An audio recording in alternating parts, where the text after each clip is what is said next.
Thank you very much, Maria. Just for good measure, I'd like to do a campus sound check before I call this meeting to order. Let's go ahead and start with the downtown Phoenix campus president, Ann. Hi, welcome everybody from the downtown campus. Thank you very much, Ann. Let's move next to the Polytechnic campus with Penny Dolan. Yes, hi all from the Polytechnic campus. Thanks, Penny. And now let's move to the Tempe campus with Greg Stone. Hi, yes, greetings everyone from Tempe. Okay, marvelous. Thank you, Greg. And then finally, let's move to the West campus with Eduardo Pagan. The last but not least, welcome everybody. Wonderful. Thank you very much. I will now call this meeting to order. Welcome, everybody. This is Senate meeting number 7, the second to last Senate meeting of the academic year. I will now call this meeting to order, and Maria will go ahead and present the quorum calculation question via the Zoom poll. Maria? Okay, there should be a poll. Which campus do you represent? This is for voting members only, please. And if you're a host, please just X out. Do not end my poll.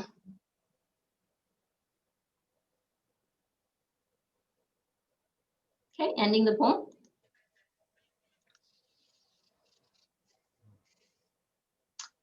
Thank you very much. And then we can move on to the triangulation question. Okay, launching the poll. It reads, the new platform to conduct the academic assembly election is Zoom, Canvas, Sun Devil Sync, or Qualtrics.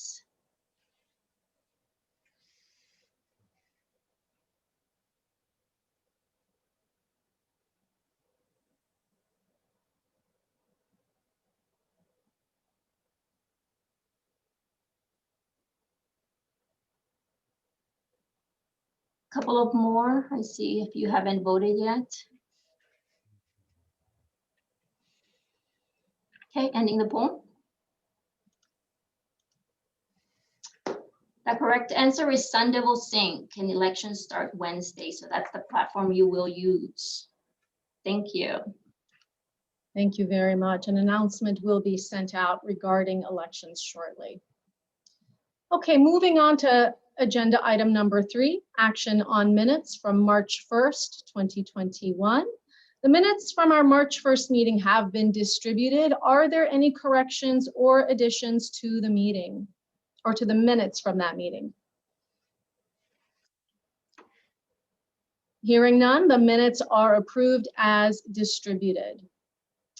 Okay, let's see. Unfortunately, President Crow and Provost Searle will not be able to join the University Senate meeting this afternoon. President Crow will provide a report at the last Senate meeting of the academic year in April, and Provost Searle will also address the University Senate in April as well.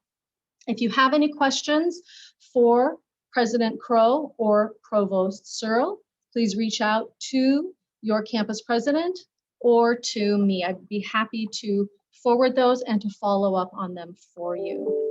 We will now move on to, I went a little bit out of order, I apologize, but I'll move on now to my UAC Chair's report. A couple of items that I would like to share with you. The first is the University Senate Senator Spotlight Program.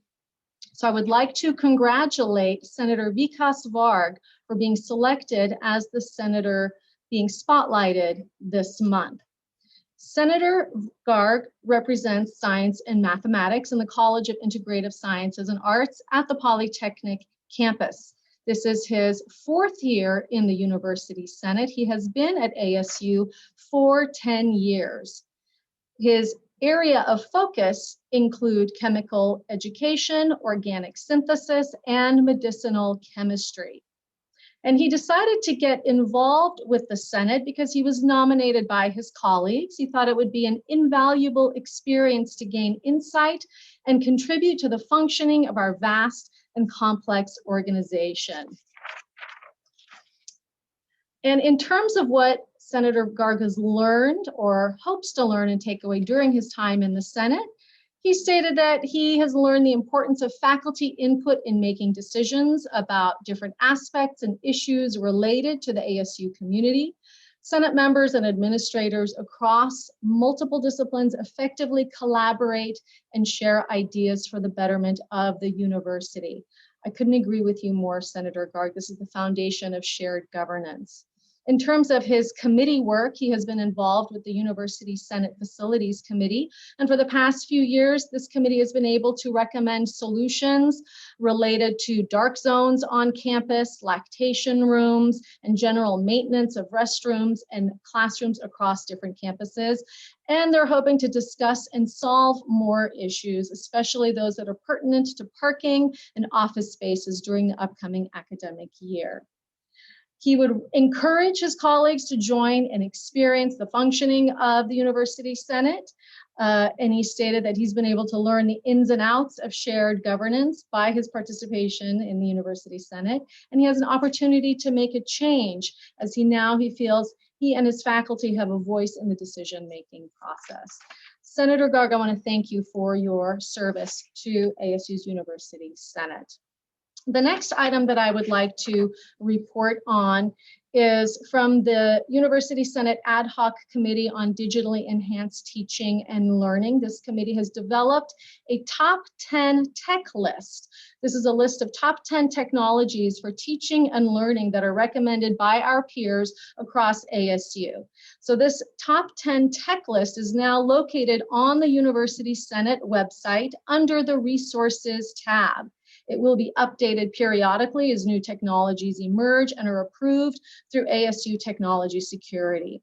The committee would like to acknowledge Guadalupe Perez Carrillo and Jacqueline Van Sant in the Provost's office and Mary Loader with Ed Plus. So I want to acknowledge the DETL committee for their efforts in being able to develop this top 10 list, and it will also be highlighted in the upcoming Senate dashboard as well. The last item I would like to report on is that the Academic Assembly elections go live on Wednesday. If there are faculty in your academic unit who do not receive an email about voting on Wednesday, they can be directed to the University Senate website for information on requesting a ballot for their campus. Successful shared governance is reliant on the broad participation of the members of the Academic Assembly and is essential to the advancement of the university's mission. Shared governance leads to better decision-making, stronger collegiality, trust, and mutual accord, and ensures that policies and actions are based on long-term values rather than short-term goals. I encourage all voting eligible members of the Academic Assembly to participate in these important campus and university elections. Again, my apologies for moving a little bit out of order on our agenda. I've already told you that University President Crow will provide a report next month, as will Provost Searle. We will now move on to agenda item number 7 with our other reports and to hear from our very special guests. I would like to introduce Chairman of Arizona Board of Regents, Dr. Larry Edwards. He was appointed by Governor Doug Ducey to the Arizona Board of Regents in October of 2015. He is currently serving his second term as chair of the board, and he serves as an ex officio member on the Finance, Capital, and Resources Committee, the Audit Committee, Academic Affairs and Educational Attainment Committee, and the Research and Health Sciences Committee. Chairman Penley is the president of Penley Consulting, past president of the Thunderbird School of Global Management, former president of Colorado State University, and past chancellor of the Colorado State University System. A former dean of the W.P. Carey School of Business here at ASU. He was a professor of management and Robert Herberger Arizona Heritage Chaired Professor. Regent Penley has held academic positions in Venezuela and Mexico and developed educational programs in partnership with institutions in China and Mexico. And he is Professor Emeritus here at ASU. Chairman Penley, I'd like to welcome you to ASU and to the Arizona State University Senate. Thank you very much for joining us this afternoon. Well, thank you, Chair Levinson. It's nice to be with all of you and see some familiar faces. Although having been gone now for almost 2 decades, this Professor Emeritus no longer recognizes as many of you as perhaps I used to. But nonetheless, it's quite special to be back with the University Senate at ASU. I have a few slides today, and I'll tell you there are a few, and I'll be happy to try to answer any questions that you may have about the Board of Regents. I can recall when I was a faculty member, I mostly wanted to stay away from the Board of Regents, so I don't blame you for whatever you might ask or not ask. But nonetheless, I also want to thank you. This has been a tough year. All of us who participated in trying to make the campuses safe, trying to figure out how we work with our colleagues, teach our students, be with our students, mentor and advise them. This has just been a challenging year. And in talking to several of you, I've heard those stories. So I offer my appreciation and the board's appreciation for all that you have done to really make this last year so very, very successful. And with that, I'll share my screen here, which, let's see here, we'll do it that way, and I'll turn it into slides for you. And like I said, there are only a handful here. During the course of this year, the board adopted a promise, and I thought you ought to understand what we did in developing that promise. This effort was led by Regent Duvall to really, as we focused in on the metrics, Regent Duvall and several other regents we were working with really asked, what is it that the Arizona Board of Regents ought to promise to the citizenry? We have a sense not only of our responsibility to each of the 3 universities in terms of governance, but to the broader citizenry of Arizona. And this is one of the challenges, I think, of this particular board, unlike the boards that you might find in some states where each university has its own board or a particular system has its own board. We're a board that has a responsibility individually to ASU, NAU, and to the University of Arizona, but as well, we have a responsibility to the state of Arizona. So what we've tried to do in this statement is to focus on what is so central in that sense of responsibility, and that is to the issue of attainment and really addressing the challenges that we confront in Arizona. One of the things that we've tried to do as a board is not change directions from one point to another, but indeed to focus on this longer term issue of attainment. That sense of philosophy has guided us over the last few years. It continues to guide us. I thought I might overview some of the efforts as a board that we've undertaken.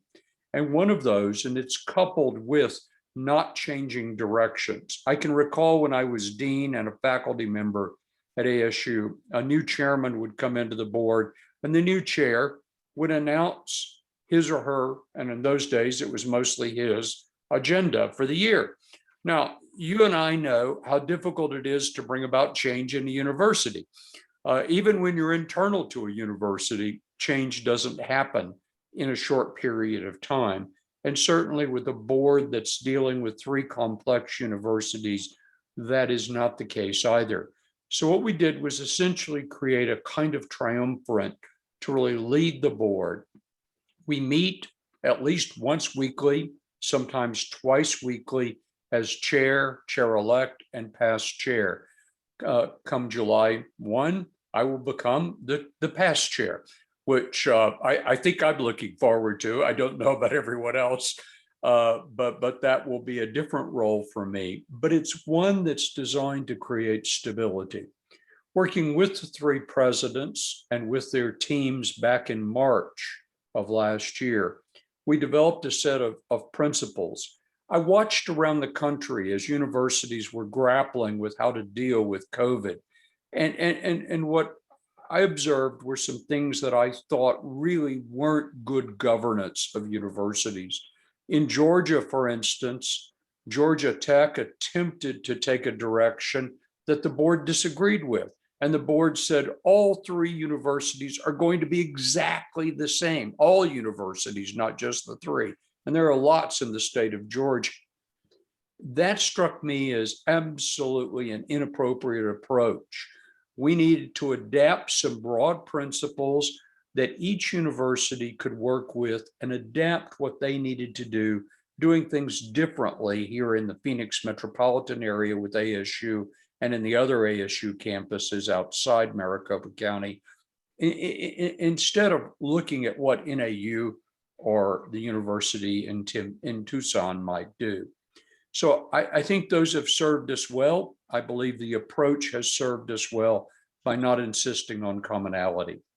We've created as well something called the Arizona Innovation Alliance.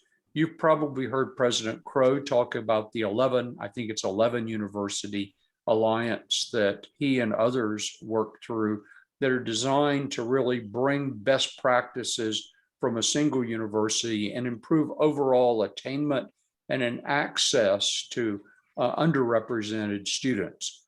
We've created a similar alliance here in Arizona.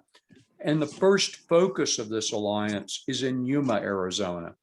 Yuma has chosen to set as a goal doubling its overall attainment. There's a very low college attainment rate in Yuma.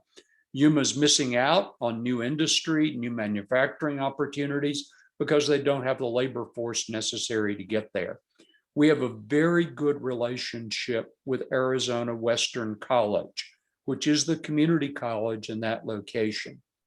So what we're doing with the Innovation Alliance as our first project is working through the three universities and the alliance with Arizona Western College and President Daniel Core of that college in a very cooperative and collaborative way to see what we can do to make the situation more seamless for the students who come from NAU, ASU, and the U of A, all in that same community and all in connection with Arizona Western College.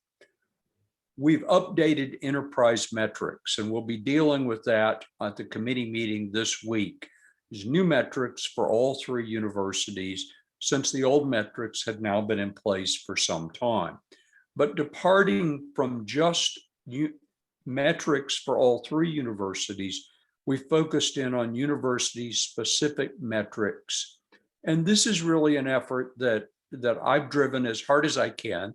I think sometimes to the dismay of a number of individuals, because what I wanted to do was return to what this board did 20 years ago when it started out with something called Changing Directions 2 decades ago.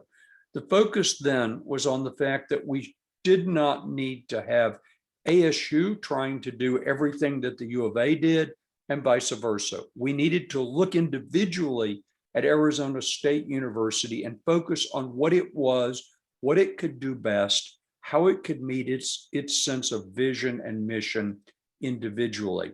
So we've emphasized once again differentiating the three public universities. By the close of this fiscal year, we should have, I don't make this as a firm promise, but I believe we're going to have differentiated metrics for both Arizona State University and the University of Arizona. We've delayed doing so for NAU, principally because of the change in leadership in NAU, with Dr. Jose Luis Cruz becoming the next president of NAU. A lot of our effort, of course, this year has been devoted to that change in university leadership. Essentially, governing boards like ours have one individual at each university who reports to us. So a change in leadership consumes a board in very many ways. I believe in Jose Luis Cruz. We have a very good new president for NAU. He has a national reputation. He's known widely. He's testified before Congress. I think he'll make a very, very good leader for NAU. And we've already heard from Jose Luis and the things that he said, that he intends to begin his effort to really focus on listening to staff, faculty, and students, and healing some of the wounds that you may have heard about on that campus. Finally, we have the New Economy Initiative. And this has been our effort for 2 solid years now. I think we would have achieved something last year in additional funding for the 3 universities had the legislature not decided to close down and really adopt what has been labeled a skinny budget. We were well on our way. That effort, though, we've redoubled it and focused once again on the New Economy Initiative. This focus really is driven by the transformation in our economy that so many of you are familiar with already. High demand for skilled labor. We know that the displacement of individuals who have only a high school degree or no high school degree, the displacement from jobs is 4 times higher than it is for college graduates. We saw that during the Great Recession a decade ago. We've seen it once again during the pandemic. College degree holders held onto their jobs in both of those timeframes. Many others with less education lost their jobs.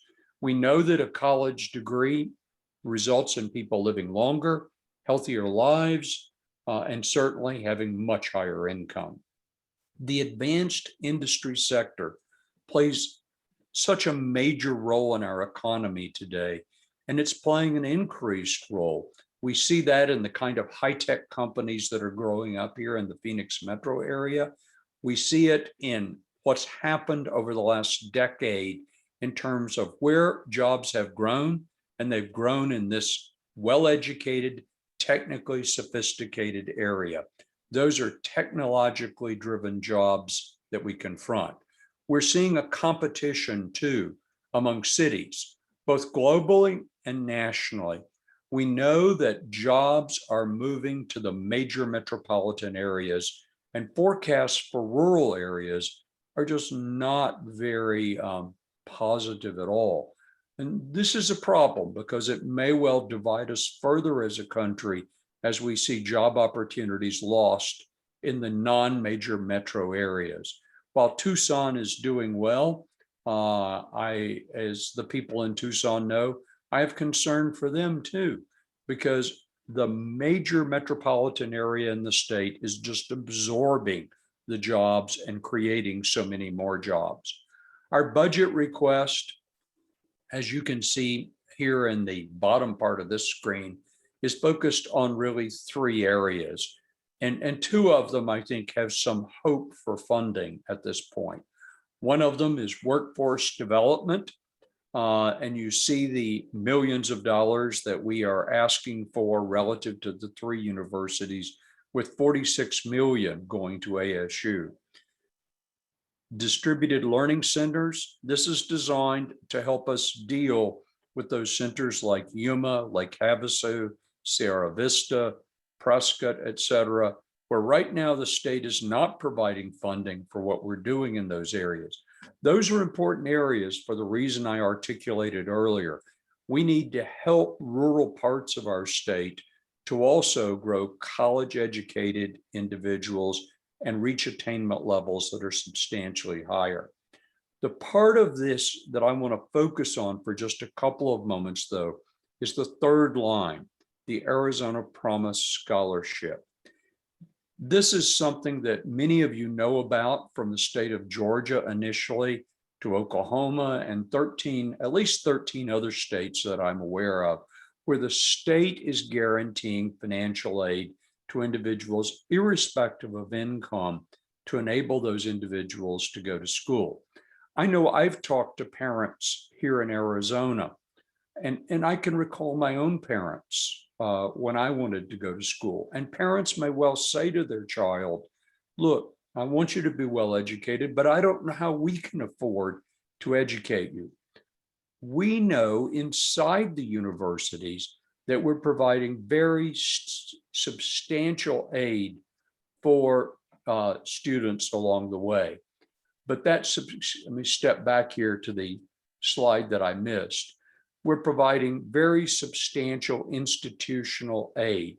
Total public university enterprise aid across all sources and all 3 universities is in excess of $3 billion. This has grown substantially over the last few years. But what happens is many people don't understand how that aid is distributed, and the fact that at ASU, a student who comes from a low-income family can go to school essentially with their tuition paid for by the aid between the Pell Grant and what's provided by ASU. They misunderstand what is going on with the pricing of tuition. The Arizona Promise program is intended to communicate a simple, straightforward message to students. If you're on a free lunch program, you get to go to school. You can go to any one of these three universities, and family income becomes much less of an issue. We know there's still food, books, which are very expensive, and housing, but at least tuition won't stand in your way. So it's a guaranteed college scholarship. We know from earlier research that has been done in Georgia and elsewhere that more students stay in high school, graduate from high school, and go on to college where there is a Promise program in place. This doesn't supplant what we're doing. It can't possibly address the amount of financial aid that we're providing, but it communicates a straightforward, easy to understand message. Here in Arizona, if you look at 100 ninth graders, only 18 of those 100 will receive a bachelor's degree after 6 years of going to college. Most won't even go on to college in our state. We have a situation now where people my age, seniors, are more likely to have a college degree by far than 20-year-olds and 30-year-olds in our state. This is not a means to really deal with this technologically driven economy that we're heading to. So both of the parts go together. Let's increase the workforce in certain sophisticated, technically driven areas. Let's all make sure that more students, especially students who've been previously disadvantaged, get a chance to go to school. The numbers here are straightforward. If you're Hispanic, Black, or Native American, your probability of graduating is very low. That will not meet our needs with the growing number, especially of Hispanics in the state of Arizona. This has to be altered. The Arizona Promise Scholarship is intended to do so. And with that, I'm going to stop sharing my screen, and you're welcome to answer, Chair Levinson, if there are questions. By all means, I'd be happy to answer them. If they're not, you get to go on to the rest of your business. Chairman Penley, I want to thank you so much for providing that information. And I want to thank you and extend our appreciation to the other regents as well for the dedication that you've provided, not only for the faculty at all of our state public institutions in acknowledging the heavy lift that has carried Arizona students through the pandemic during the past year. We are grateful for your support, and to see the extended support that's being provided in recognizing the needs that we have in Arizona, particularly in understanding these high-skilled, technologically driven jobs that will essentially define what the future of Arizona looks like. And this is something that I think we all recognize is very important to bring attainment up and to get more of our high school students enrolled at our public universities. I'll go around to each of the campuses and see if we have questions. So let's start with Ann Sebring at the downtown campus. Yes, we have one question from Senator Christopher Sharp, who also serves as the director of the Office of American Indian Projects. Okay, Senator Sharp, the floor is yours. Thank you. My question was in regard to the distributed centers, the rural centers, whether there have been plans to include tribes and tribal nations in those conversations, and in light of the ABOR policy for consultation with tribes, as well as you showed right when I was sending that question to President Sebring, I mentioned that we have the lowest attainment numbers of any group in our state. So I was curious as to the engagement of tribes. Yeah, it's a big issue, Senator. Native peoples are significantly disadvantaged for a whole set of reasons that you could no doubt articulate better than I. What we're trying to do is use that effort in Yuma with the Innovation Alliance to really create a model that can be then carried throughout the state. And that's why I focus specifically on the Yuma example. I'm working with Monty, the president of the Navajo College, on a broader issue of how we increase attainment in the state of Arizona. And I anticipate, because of his role in that discussion, and there are 2 legislators in it, the chancellor of the Pima College, Pima Community College, and myself, and we'll be looking at the broader issues of attainment. And with his voice as a part of that small group, I'm anticipating that we'll give greater attention to the needs of Native peoples and how we drive attainment so much higher. This is and you saw the slide, you mentioned the slide. It's going to leave us in the long run in a very unpleasant situation unless we change this. I mentioned specifically the rural areas in my comments, as you heard, and that really involved not only places that are not tribal, but certainly tribal as well. So this is on an issue that we have in our agenda. It's one that we recognize. I wish I could tell you that we had better solutions at this stage, but I look forward to the Arizona Innovation Alliance delivering some wise and innovative ways that we can expand attainment among Native peoples. Thank you very much. And I just wanted to also point out that the School of Social Work has just started a Yuma program. And so that's a good model for success. I'm personally from Parker, Arizona, on that side of the state. So I appreciate that. I lived in Yuma, attended Yuma High School. So I'm really happy to hear this and just encourage, and I can also help reach out to the tribal nations. I used to work for Intertribal Council of Arizona, and our office has been around a long time and has established partnerships. So the tribal leaders would definitely be encouraged and interested to hear these plans, in addition to the tribal colleges. That's excellent. By all means, send me an email. It's just larry.penley@azregions.edu, but I'm also in the directory for ASU as a professor emeritus. So you can find me on websites pretty easily on your own or on the Board of Regents website. So I don't exactly have an obscure hidden email address. Thank you for those remarks and for answering that question, Regent Penley. And are there any other questions from the downtown campus? No other questions from downtown at this time. Thank you very much. Let's move next to the Polytechnic campus. Penny, are there questions from Poly? No, there are no questions from Poly, but I do want to say how much I appreciated your presentation, Regent Penley. I also want to encourage everyone. I just had a meeting with TRIO, and we met with students virtually in Yuma, and it was great.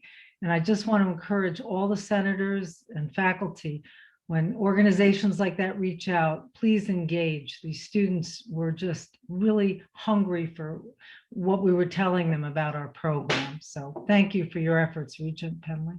Thank you for the comment. I appreciate it. Thank you, Penny. Let's move next to the Tempe campus with Greg Stone. Greg, are there questions from Tempe? Yes, Senator Wells has a couple of questions. All right, terrific. Senator Wells, I'll turn the floor over to you. Regent Penley, I've got questions about the Arizona Promise Scholarship. First thing is the qualifying thing. You mentioned free and reduced lunch. You said free lunch. I'm assuming, is it free and reduced lunch? And I know in high school, students aren't very good at doing the paperwork for that. And so I'm not wondering also about whether that's like a strict cutoff or there be a sliding scale for kids who are just over that amount. So that's one question, and I got one follow-up with it. Sure. I should have said free and reduced. You're absolutely right.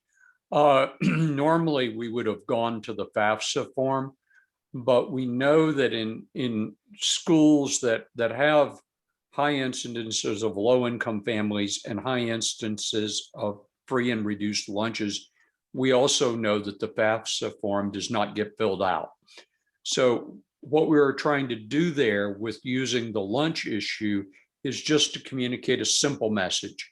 If you're on a free or reduced lunch, then you're going to get access to the Arizona Promise.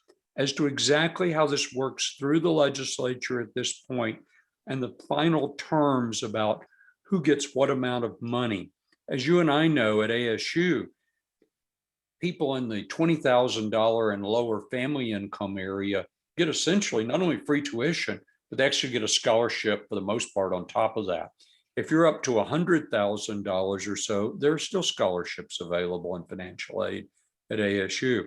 So I can't give you the final answer as to what's going to happen to individuals who are above some cutoff level, because it's going to depend upon negotiations with the legislature. The good news is we have several senators and legislators who are supportive. The Democratic caucus has just been especially supportive, but Senator Paul Boyer and others among Republicans also see why this is such a critical issue too. So we're getting bipartisan support for the proposal. Go ahead, your other question. Yeah, the second one is, I'm sure you're familiar with the Kalamazoo Promise. So the research that's been in place for about 15 years now, and a lot of the research shows it's had positive effects, but it's not a silver bullet. And so a lot of the students who come from lower income areas have a number of other barriers that get in the way of their successful college completion. And I'm wondering if there's any way to combine the scholarship money with additional resources in terms of having advisors or other kinds of support folks, so that those students, or working with the universities to make sure that those students have the added resources they need to be successful in college. Well, I think that's an important question and an issue you raised. It is not a silver bullet. You and I know that.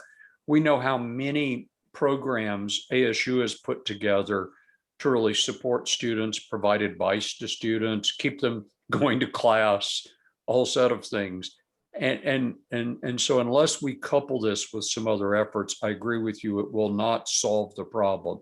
So I take that as advice. We haven't addressed that yet, but that's something that we can easily talk to the three presidents about, and how we couple, if we get this scholarship program, with other services that are so necessary. We're so short of counselors in our high schools. I mean, when I was in Casa Grande at one of the high schools, meeting with a bunch of juniors and seniors. I mean, I heard stories about their parents on drugs and how difficult their lives were. I heard kids who needed social workers to help them with access to programs. I heard kids who needed counseling. And then, of course, kids need advice on college and other things. And you have only a couple of advisors to play all of those roles. This has been an effort that I have talked to the governor's office about and others.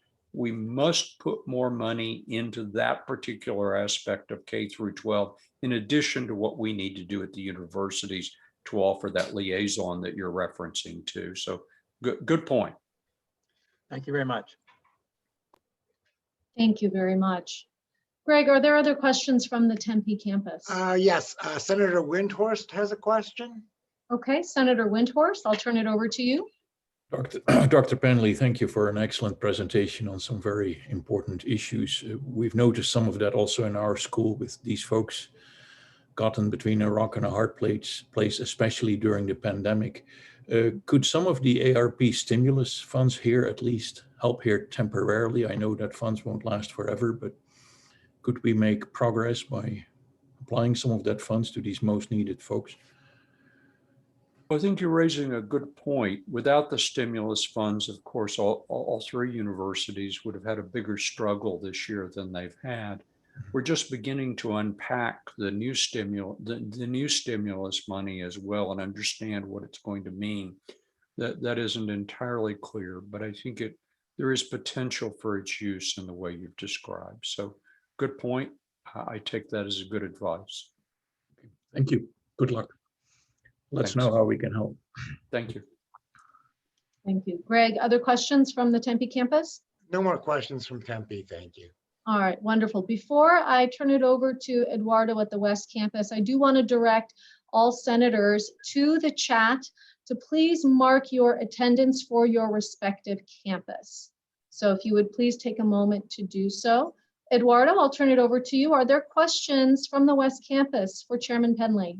I do not see questions, but I wanted to just add one more example to Senator Sharp's work in Yuma, and it's that ASU was instrumental in helping the San Carlos Reservation communities develop the Apache Community College that's out there right now. So that's another model, another example, just to add to the kinds of things that we're doing at ASU. Then I'm sure that other Arizona universities could also do something similar. So thank you. Thank you, President Pagan. Thank you, Chair Levinson. If there are no more questions, I appreciate very much the time you've given me. Chair Penley, thank you very much for joining us this afternoon. It was wonderful for the University Senate to hear your remarks and to avail yourself to their questions is very much appreciated.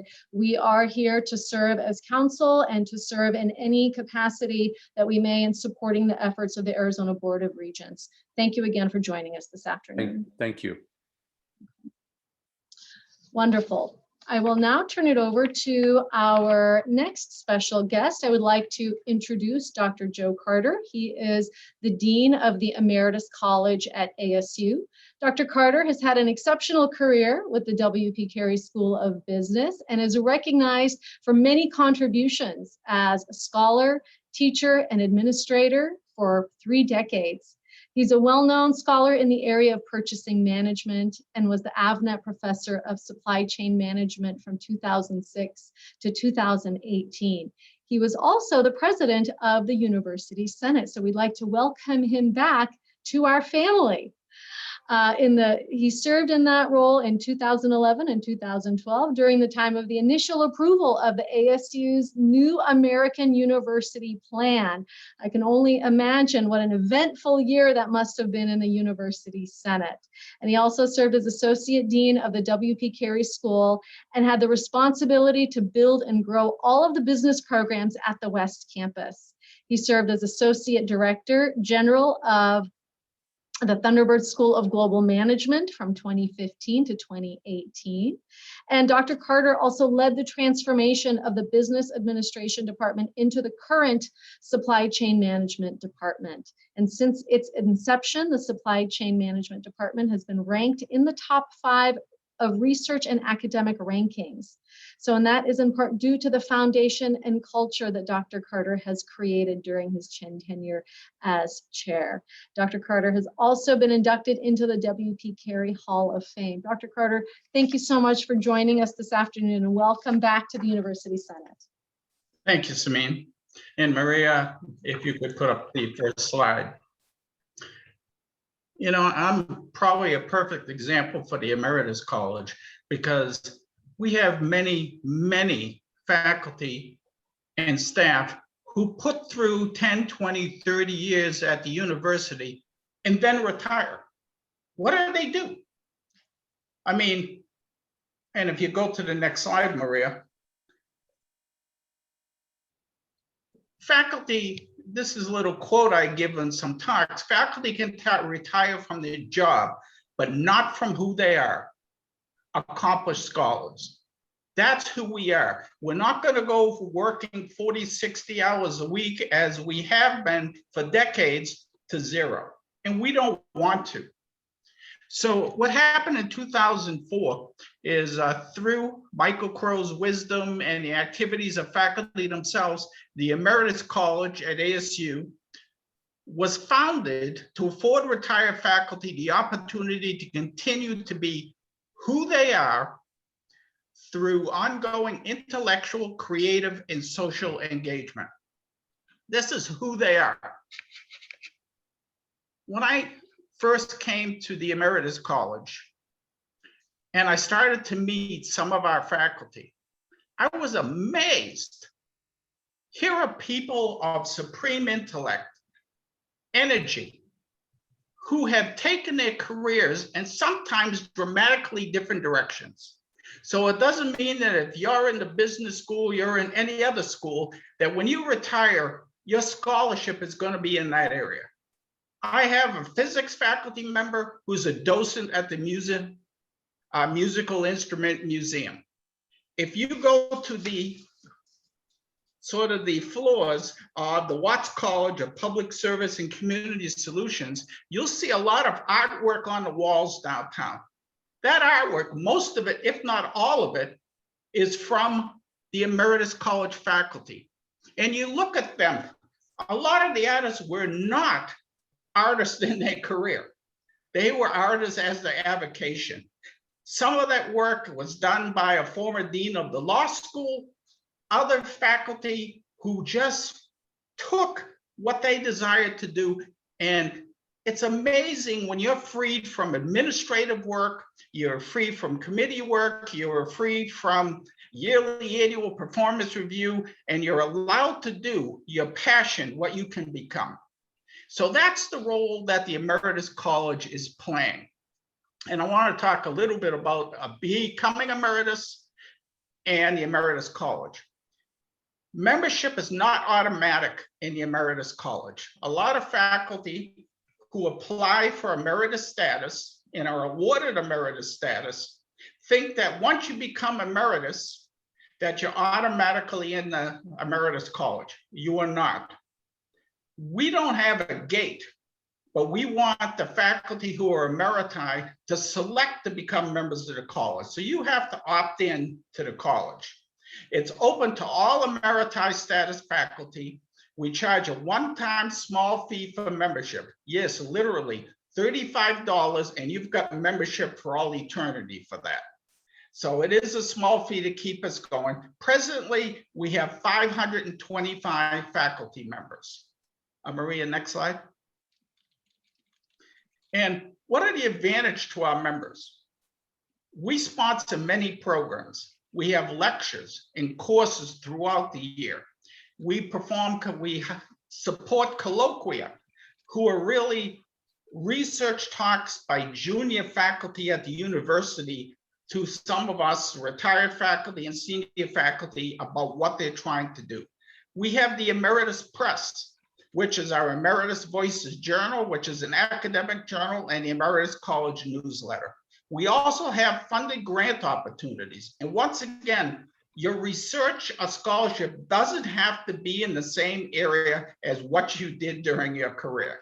Much is, but still much is not.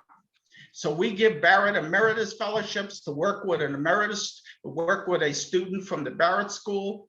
We give faculty fellowships, research, creativity grants, and undergraduate research internship students to help you out. You can get a full listing of a membership, and our extensive benefits can be found on the website, which I will show you in the slides. Let's move on, Maria. Now, here's the rub, and I think this is where the senators can play, I think, a major role. ACD 607.01 really spells out the eligibility for emeritus status. Faculty who are retiring, faculty, it doesn't have to be tenured faculty, it can be librarians, it can be clinical faculty, it can be whatever it's like, need to apply through the unit for emeritus status.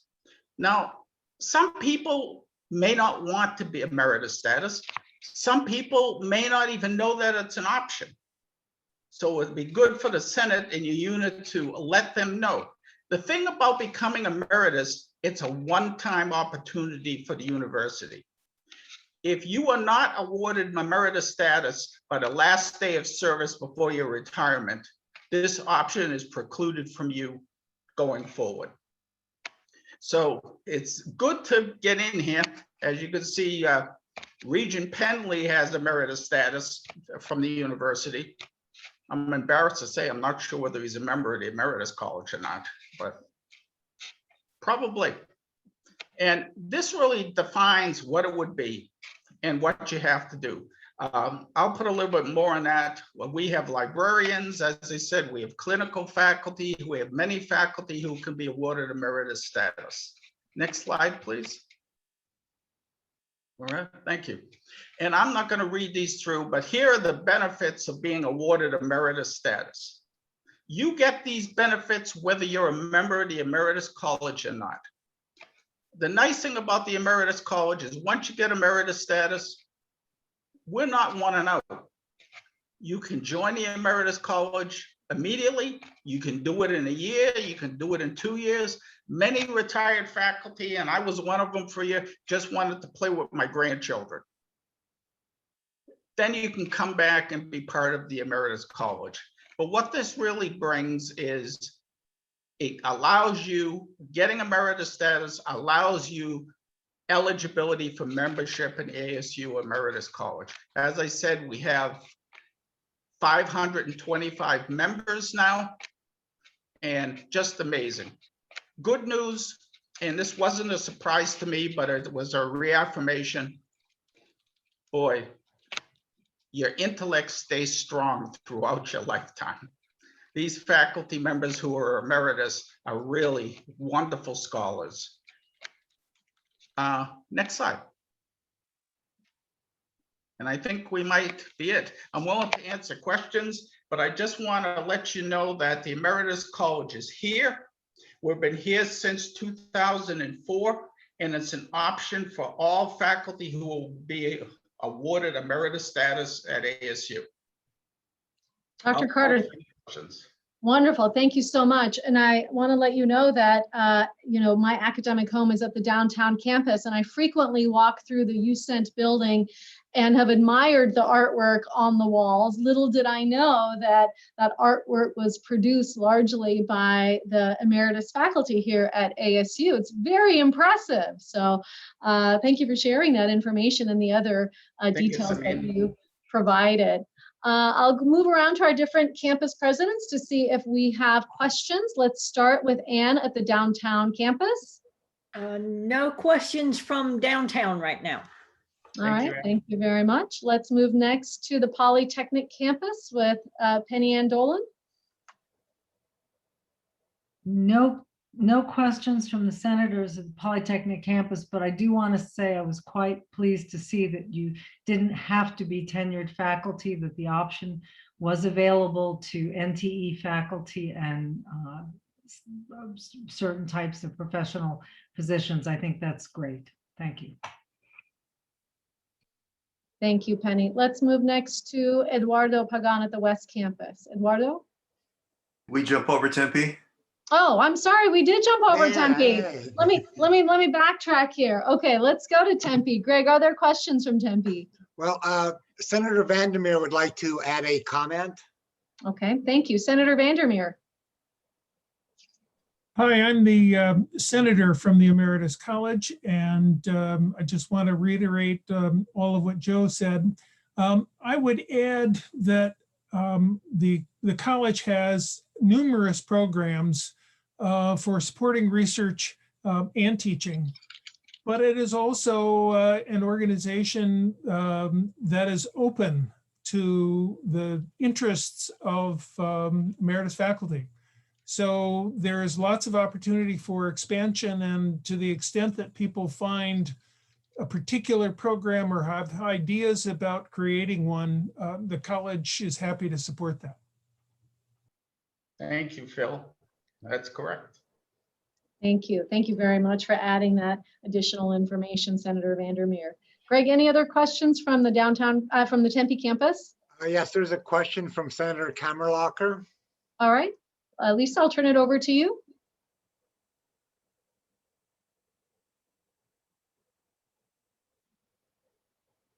Hi, this is Lisa Kammerlacher. I just wanted to clarify, when I looked at the slide, it said that tenured faculty and academic professionals with continuing appointment, which is a parallel kind of appointment, were the ones who are eligible for Emeritus College. Our fixed term appointment faculty and APs eligible? If, I don't know if there's been here a certain amount of time. I know there's some issues around that in the requirements for even if you're tenured and et cetera. I think it's 5 years. It's yes, they are. Non-tenure track faculty are eligible, as I said, and I have non-tenure track faculty who are on the Emeritus Council, College Council, and are very dedicated to the Emeritus College. I think the commonality across tenured faculty, non-tenure track faculty, librarians, the others, is they all have exemplary careers in either teaching or writing or both. Okay. And they have to be here 5 years.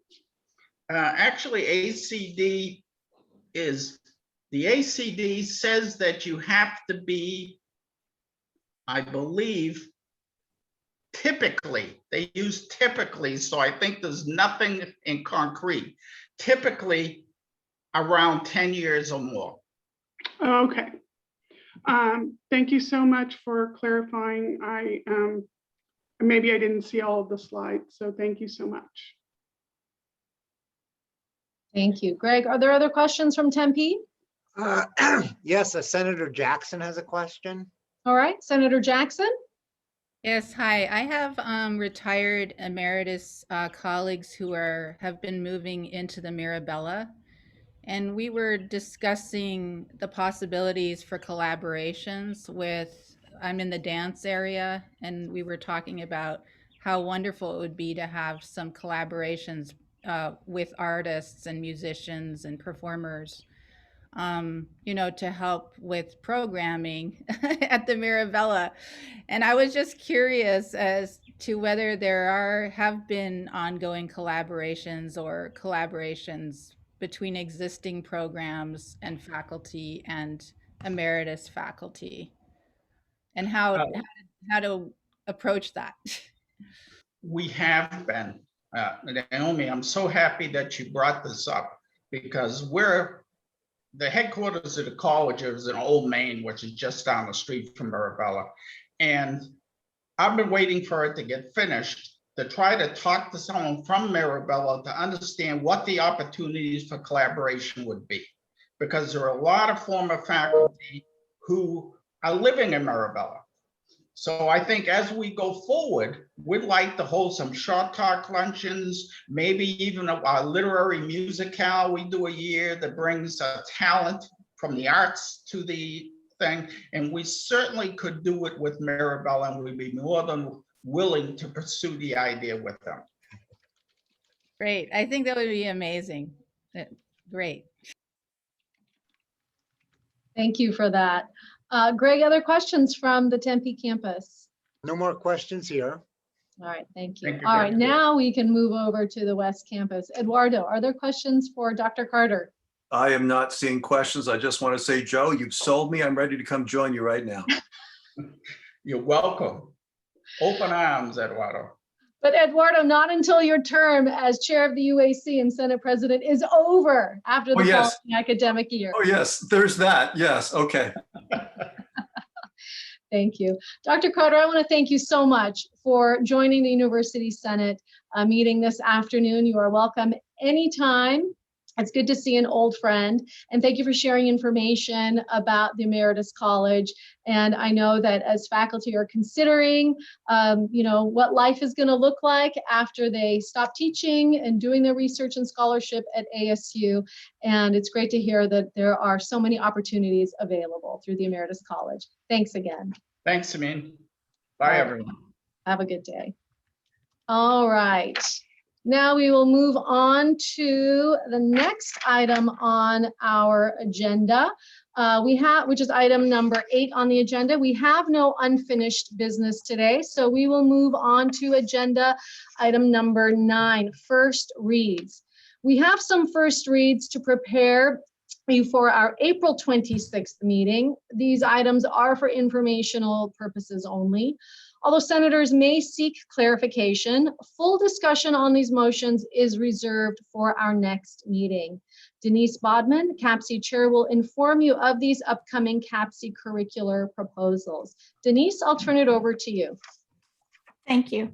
Due to the amount of business on our agenda and in the interest of time, I'm going to refer all of you to the 15 motions that are on today's agenda that we will be considering in our CAPC meeting this Thursday. Please read them and let me know if you have any questions or concerns regarding these motions, which, if passed, will come before you at our next meeting and be available for discussion. In addition, please read the numerous information items in the appendix that CAPC will be considering, but which do not require Senate approval. Thank you. Thank you, Denise. Again, if you have any questions or concerns regarding any of these upcoming proposals, please contact Denise or contact me prior to the April 1st CAPC meeting, which will take place on Thursday.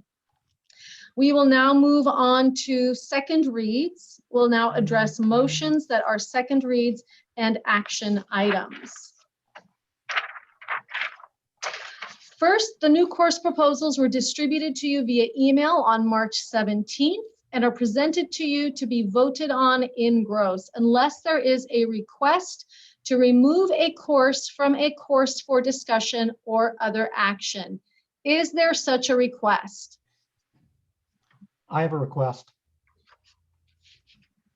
I would like to remove TEM 301, please. All right, thank you, Senator Hager. The request has been made to remove TEM 301 from the list of course proposals. Are there any further requests to remove other courses from the list? Hearing none, we will now vote on the remaining course proposals. Maria, if you can please prepare the vote. The poll should be before you and it reads, do you approve of the revised new course proposal, Senate Motion 2021-38 with the removal of TEM-301?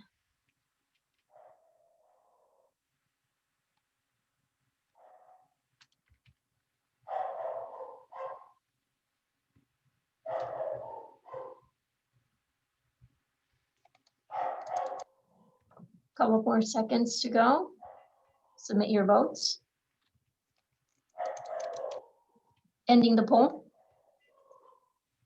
Thank you. And as a reminder, please leave the poll open until our Senate Secretary has had the opportunity to record the results.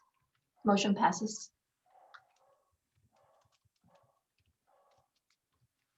Thank you. Thank you very much. Course TEM 301 is now available for discussion. The motion has been made to postpone the consideration of this course until the next Senate meeting. Is there a second? Actually, no, I think Senator Hager, you need to make that motion. That's the motion I'd like to make. Let's please consider this a month later. The rationale is that there are discussions between the schools about the naming of this course. Not enough opportunity, unfortunately, to do so to state the grievances. I think this can be worked out between the schools and may not even have to consider it later, but let's at least put it off to the next meeting, please. Okay, so if I understand, Senator Hager, you are moving to postpone this course for consideration until the next Senate meeting. Is there a second? I'll second that. Thank you very much. We will now vote on the motion to postpone TEM 301, the course proposal, to our next Senate meeting on April 26, 2021. Maria, can you please prepare the vote? I will need a few minutes to do that. It's not ready. Okay.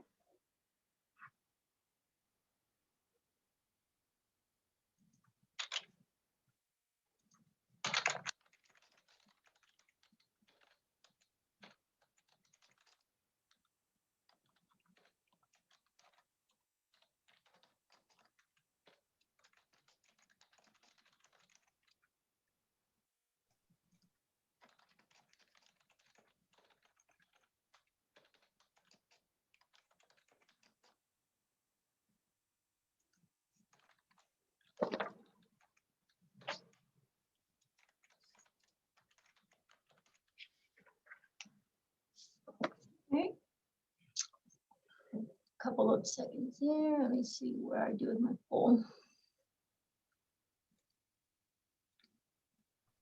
Apologize for the delay. Should be in front of you. Do you approve motion to postpone TEM 301 to next meeting? Thank you.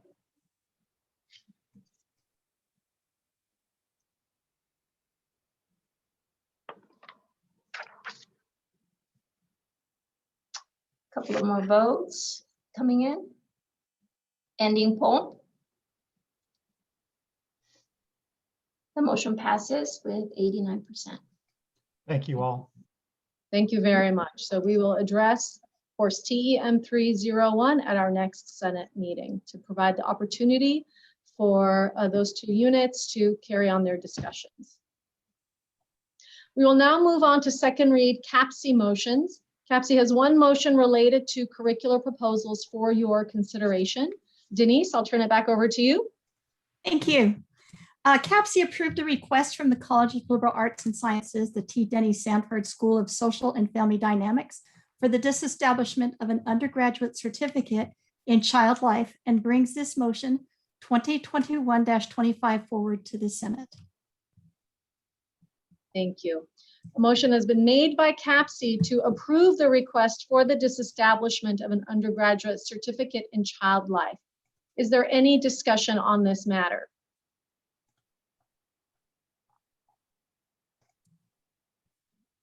All right, hearing none, we will now vote on this motion. Maria, if you can please, oh, I see it popped up. Thank you.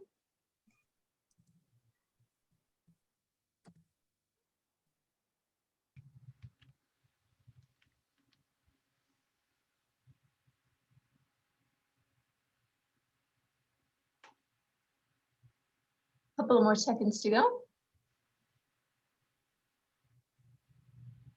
Thank you. Ending the poll. Motion passes with 97%.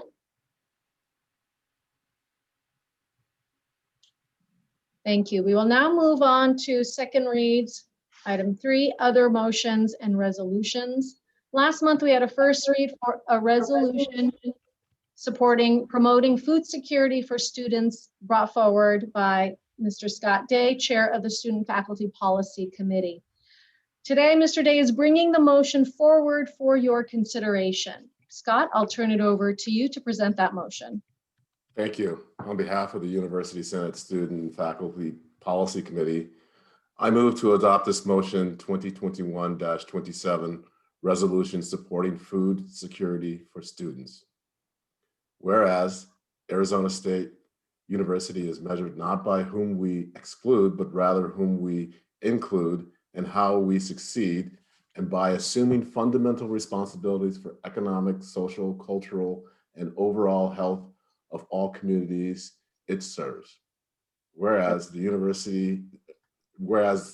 State University students are struggling with food insecurity and may be choosing between eating and paying for tuition, books, rent, other basic needs, and is a student retention concern.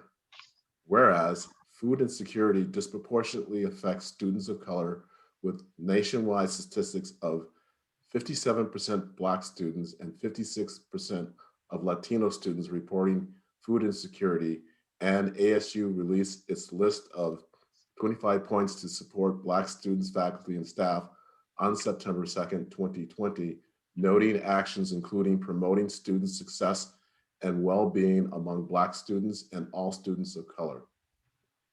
Whereas educational outreach and student services has basic needs website, but many students are not aware of the resources available to them through the university and may not feel comfortable revealing their needs for food to university administration. Whereas the service and mutual aid student organization Pitchfork Pantry addresses food insecurity, has seen growing numbers of students during COVID-19, but does not have access to a dedicated physical space on each campus. Whereas the ASU Senate remains committed to supporting all students inside and out of the classroom in regards to basic needs. Wherefore, be it resolved that the Arizona State University Senate, representing the members of the Academic Assembly, 1, support the establishment of a basic needs coalition, including leadership from across the university, students, and community leaders to identify the key resources within the university and supporting surrounding communities for each campus and expand upon the current basic needs website.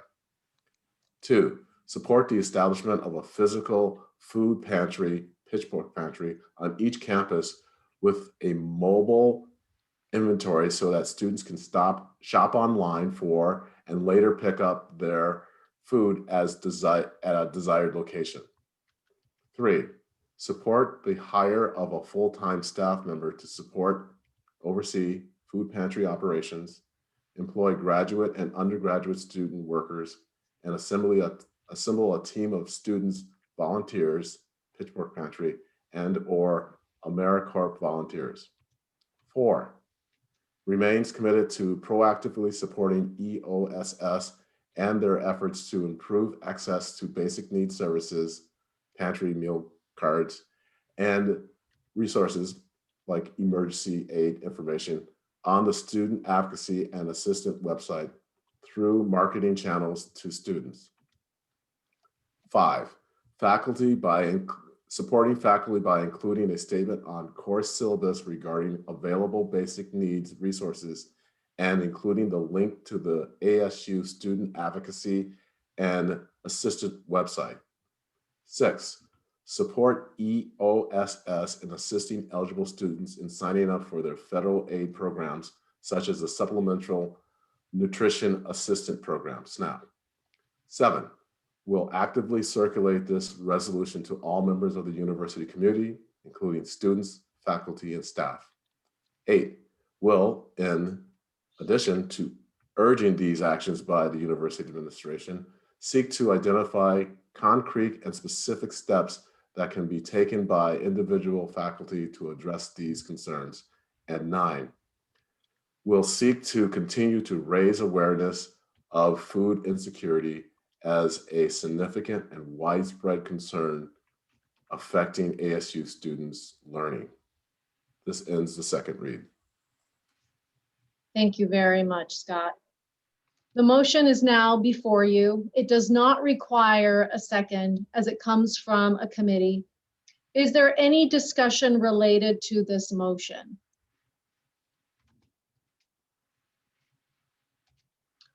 Hearing none, we will now move to vote on this motion. Maria, if you can please prepare the vote.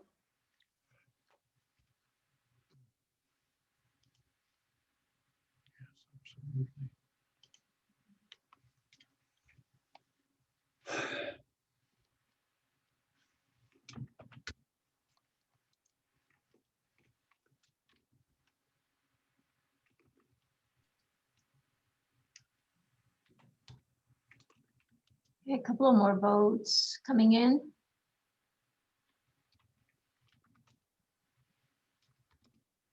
Ending the poll. The motion passes with 98%, which is 89 votes. Thank you very much. And again, I want to acknowledge the efforts of the Student Faculty Policy Committee and the Food Security Subcommittee for all the efforts that they put forward in bringing this resolution to the Senate. And I'm pleased to see that it has been approved and it will be forwarded to the University Administration and to all members of the University Academic Assembly. Our next order of business are motions brought by the Constitution and Bylaws Review Task Force. I will turn it over to Chair of the Task Force, Tamara Rounds. Tamara? Thank you, Samin. I've got 10 motions to review, so we can all sit back and as I go through them. Article 3 of the Constitution calls for a review of the Constitution and bylaws every 4 years. Senate President Samin Livingston established the Constitution and Bylaw Task Force in October of 2020, and she charged us with conducting the required review in consultation with senators and Senate committees. And I am the chair of that task force.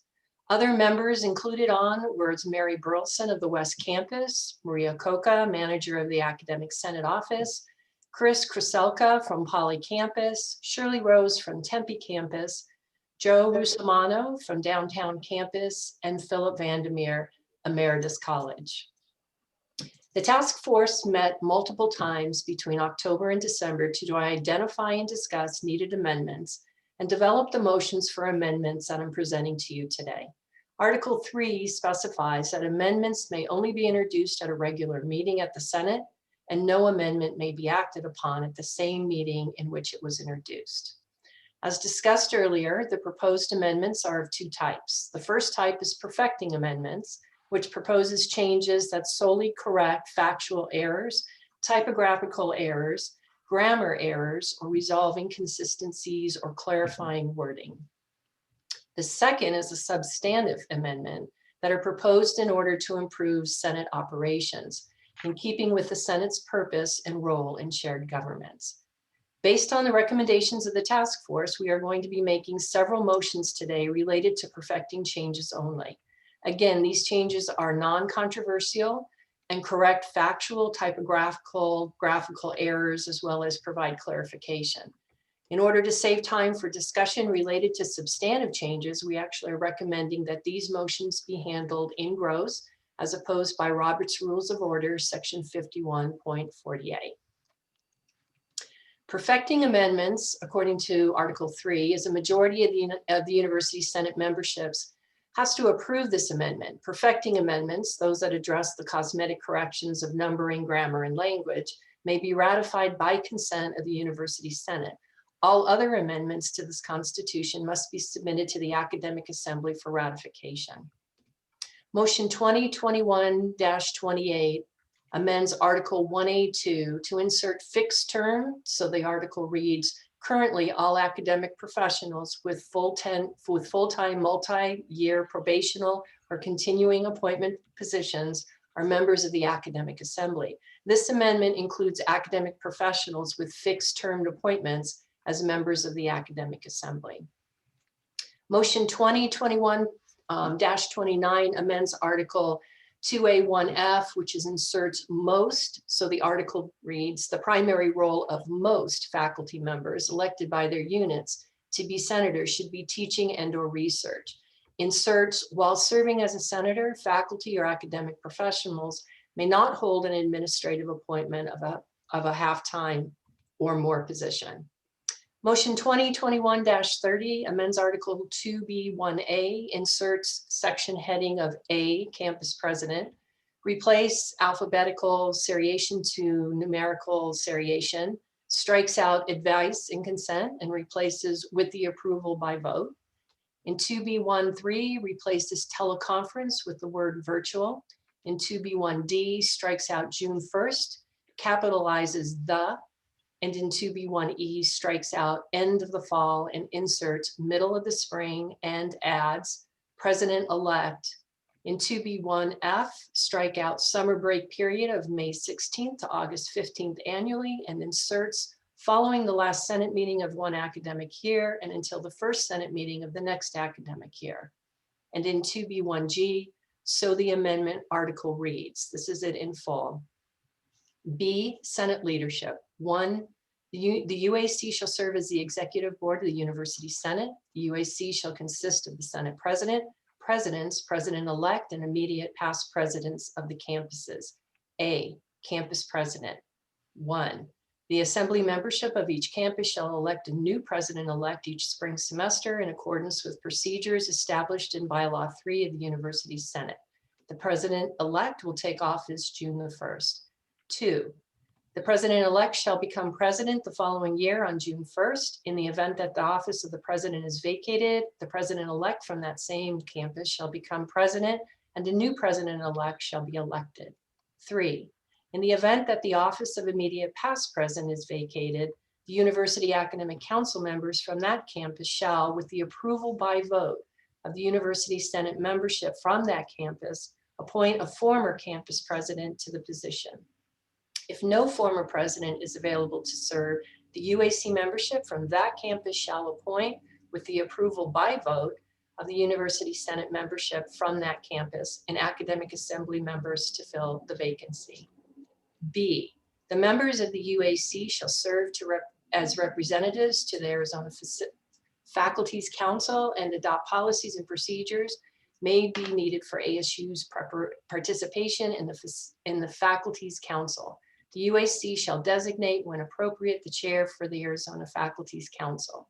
C, the UAC shall have general supervision of the affairs of the University Senate between its business meetings.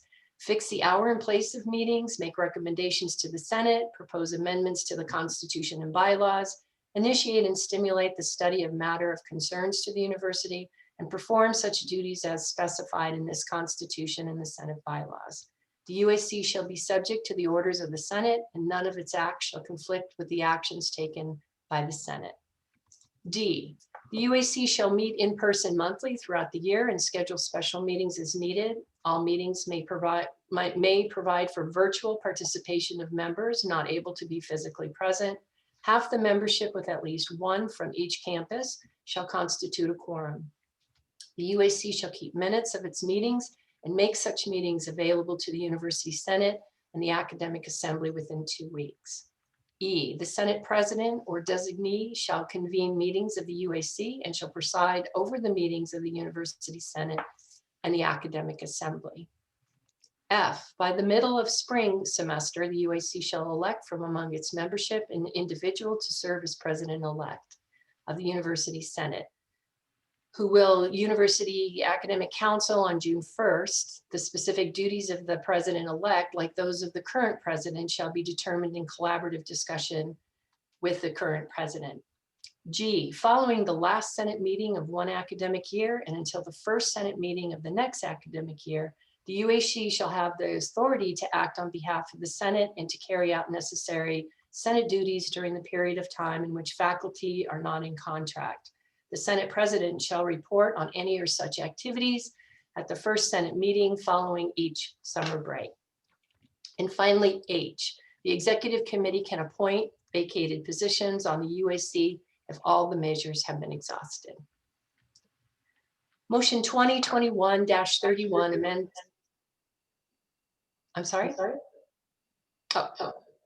Amendment 2021-31 amends Article 2C4. We strike out the list for order of business and insert the typical order of the Senate meeting shall include reports from the UAC, the university president or designee, the provost of the university or designee, Senate business, Senate committee reports, an open forum, and other matters as determined by the Senate president and shown in the meeting agenda.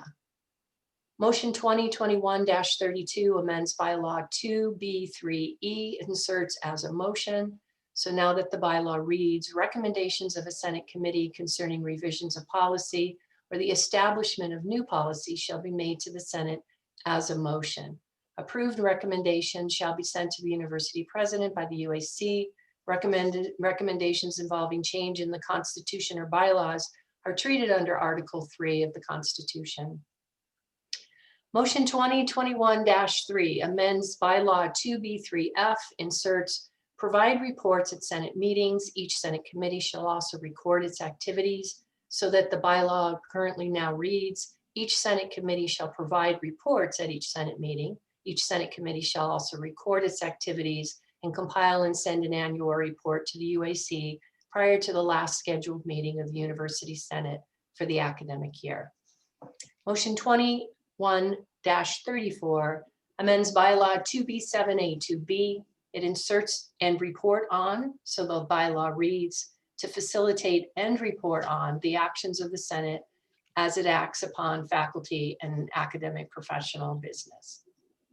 Motion 2021-35 amends bylaw 3A10. It strikes out the word staff, so the bylaw reads, soon after the election period has ended, the person who operated the electronic balloting system will present the results to a committee composed of the secretary, the chair of the committee on committees, the chair of the University Academic Council, and one representative from each campus whose votes are being reported. After determining that the voting system was secure and that all eligible voters who attempted to vote were able to do so, The committee will certify the election results. Simi? Thank you, Tamara. The motions for perfecting changes have been brought in gross for one vote.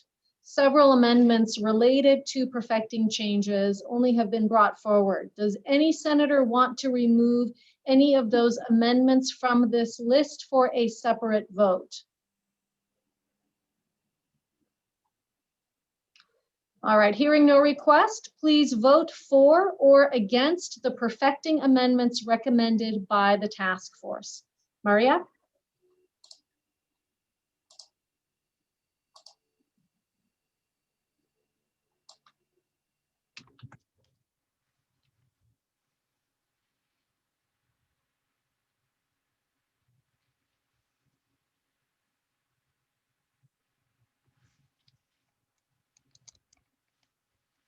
Couple more votes coming in. Slowly. Okay, ending the poll.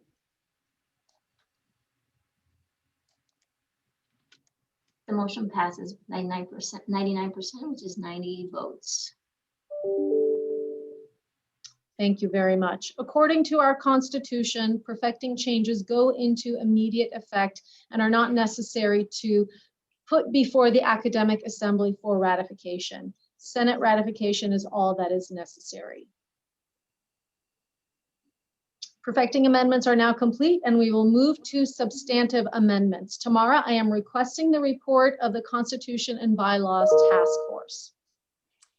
Thank you, Samin. The second type of amendment is substantive, which is designed to improve Senate operations in keeping with the Senate's purpose and role in shared governance. The Constitution and Bylaw Task Force have proposed several substantive amendments to the Constitution. By direction of the Constitution and Bylaw Committees, I move the adoption of the Constitution revision. Because the motion comes from the committee, it does not require a second. This motion will be handled seriatim in accordance with Robert's Rules of Order, Section 28. Each article that has a revision will be read in its entirety and be up for discussion by senators. The main motion, however, will only be voted on once all revised articles are read, although motions may be made to change portions of the articles as we work our way through them. All motions to revise an amendment must be made in writing. The question is on the adoption of the proposed Constitution revision. Will the chair of the Constitution and Bylaws Committee please read Article 1C1? Thank you, Samin. It is recommended that we amend Article 1C1 by deleting regular meetings and replace with university-wide academic assembly meetings, striking out a campus president of the academic assembly may call meetings of the at the assembly membership for the campus of which he or she is president. The president of the campus on which any assembly meeting takes place or his or her designee shall preside.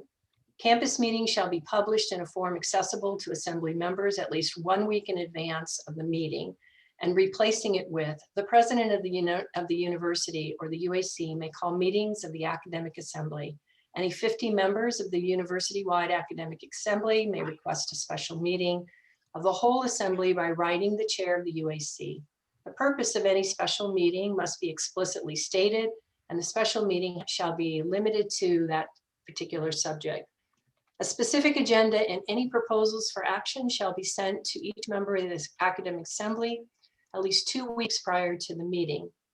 So the amendment article reads, university-wide academic assembly meetings, regular meetings of the university-wide academic assembly are not envisioned. The president of the university or the UAC may call meetings of the academic assembly. Any 50 members of the university-wide academic assembly may request a special meeting of the whole assembly by writing the chair of the UAC. The purpose of any special meeting must be explicitly stated, and the special meeting shall be limited to that subject. A specific agenda and any proposals for action shall be sent to each member of the academic assembly at least 2 weeks prior to the meeting. Samin? Is there any discussion on Article 1C1? Hearing none, we will move on Tamara, if you will please continue and read Article 1C2.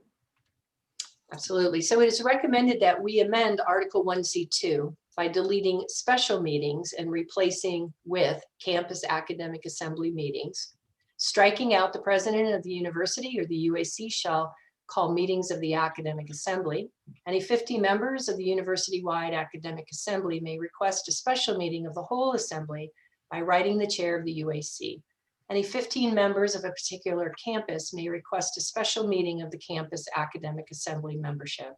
The purpose of any special meeting must be explicitly stated, and the special meeting shall be limited to that subject.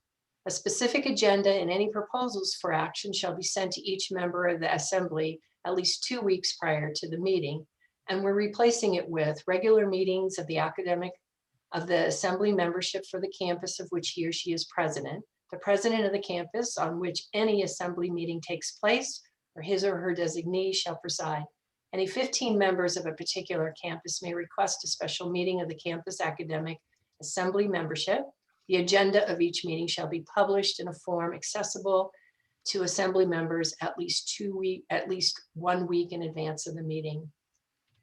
So the entire amendment will read, campus academic assembly meetings, regular meetings of the campus assembly are not envisioned. A campus president of the academic assembly may call meetings of the assembly membership for the campus of which he or she is president. The president of the campus on which any assembly meeting takes place, or his or her designee shall preside. Any 15 members of a particular campus may request a special meeting of the campus academic membership. The agenda of each meeting shall be published in a form accessible to assembly members at least 1 week in advance of the meeting. Samin? Thank you, Tamara. Is there any discussion on Article 1C2?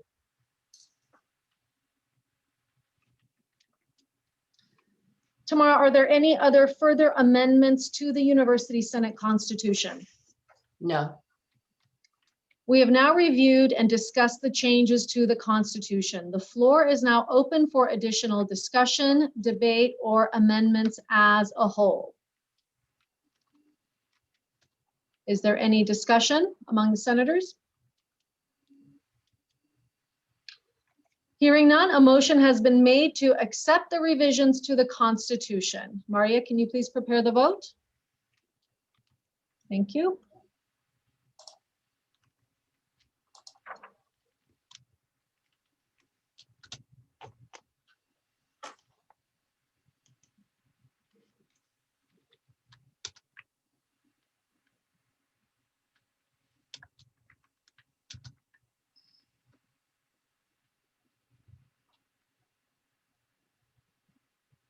Votes are still coming in.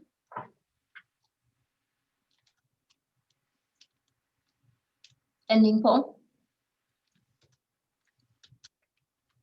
Motion passes 98%, 89 votes.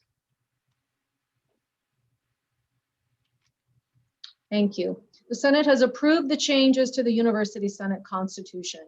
These changes now must be ratified by the Academic Assembly with a 2/3 vote. Tomorrow, I am requesting the report of the Constitution and Bylaws Task Force related to the bylaws. Thank you, Samin. According to our Constitution, our bylaws can be revised with the 2/3 approval of the Senate and can be immediately in force. These do not need to be taken to the Academic Assembly unless requested. Therefore, by direction of the Constitution and Bylaws Committee, I move the adoption of the bylaw revisions. Thank you, Tamara. Because the motion comes from the committee, it does not require a second. Again, this motion will be handled seriatim as we did with the Constitution.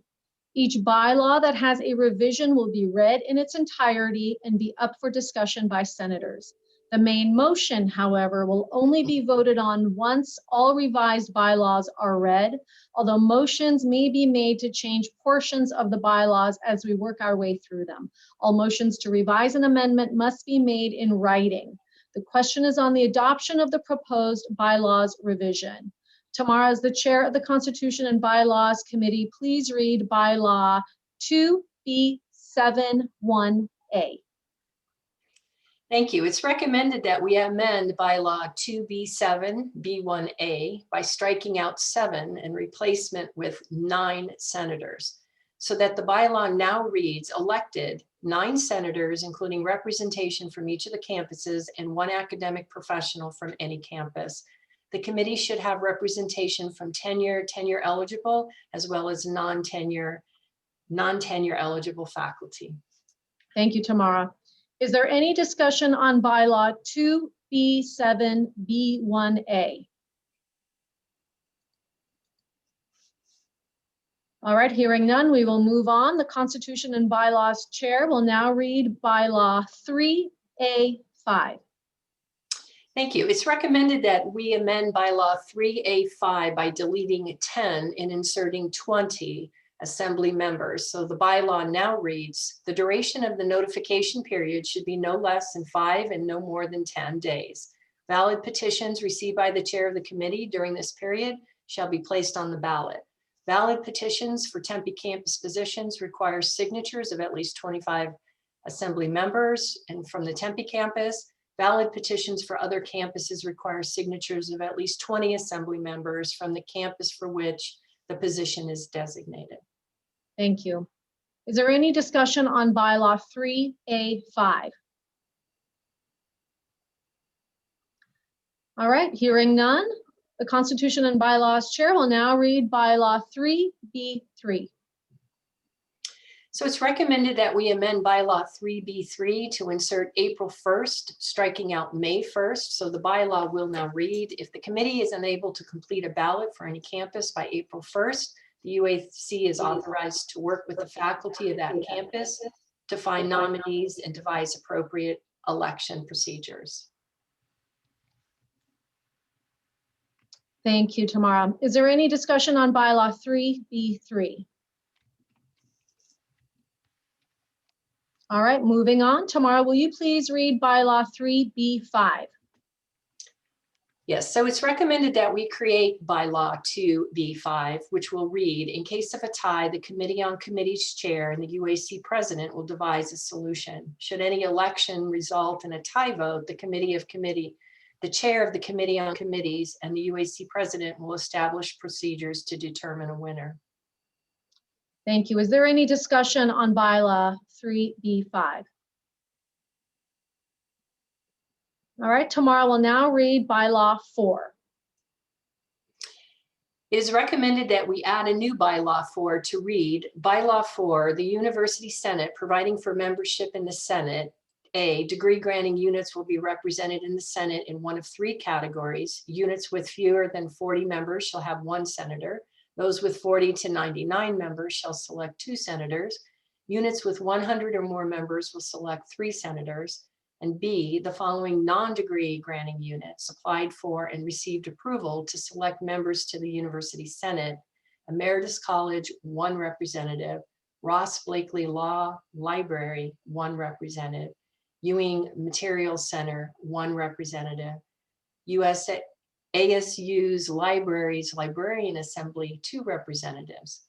The UAC shall adjunct the number of senators from each representational unit. The University Senate itself shall certify the qualifications of each of its members and units. Thank you, Tamara. Is there any discussion on bylaw 4? Are there any further amendments to the University Senate bylaws? No. Okay, we have now reviewed and discussed the changes to the bylaws. The floor is now open for additional discussion, debate, or amendments as a whole. Is there any discussion or debate among senators? All right, hearing none. Maria, will you please prepare the vote on the bylaws?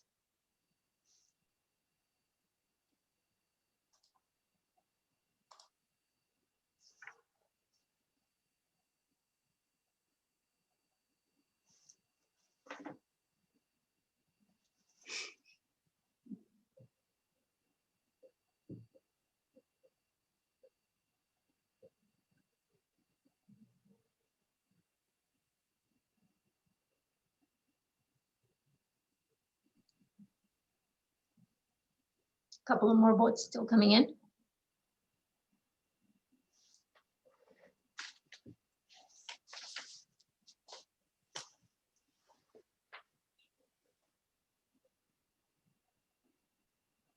Okay, closing the poll. Motion passes 97%, 88 votes. Can you show the results, please, Maria? I didn't see it pop up. Thank you. Thank you very much. Recommendations for changes as approved by the University Senate must be submitted to the Academic Assembly for ratification. Senate Secretary Chris Kieselka has prepared a message to be distributed to the Academic Assembly tomorrow. Members of the Academic Assembly are invited to review these changes and attend discussions at Amendments Forum that will be held on Tuesday, April 13th at 3 p.m. The Zoom link will be provided. So please keep an eye out for that message that will be sent out tomorrow. And that concludes our business portion of the meeting. We have no committee reports this month. Next month, all of the Senate committees will provide their annual reports. So now we can move on to agenda item number 11, open forum. At this time, I will open the floor for senators who may want to ask questions, make statements, or present any topics of interest to the Senate.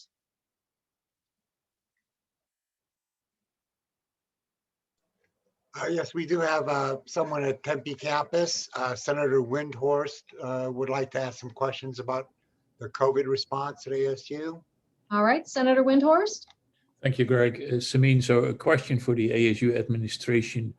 There may not be an answer yet, but it's something to ponder. First of all, I want to thank them for steering us through the pandemic so well. As they well know, they've done an excellent job.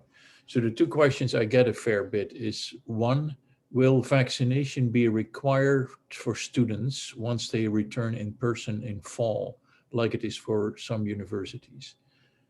And then two, if some fraction of the students will not take vaccinations for whatever reason, will other in-person students who are reluctant to be exposed to them be still allowed to Zoom into class in fall? And should we be prepared for this eventuality? Thank you. Thank you very much, Senator Windhorst. I don't know the answers to those questions, but I will forward them to university administration and will follow up with the senators with a response. So thank you for forwarding those to me. Okay, thank you. Any other questions or comments?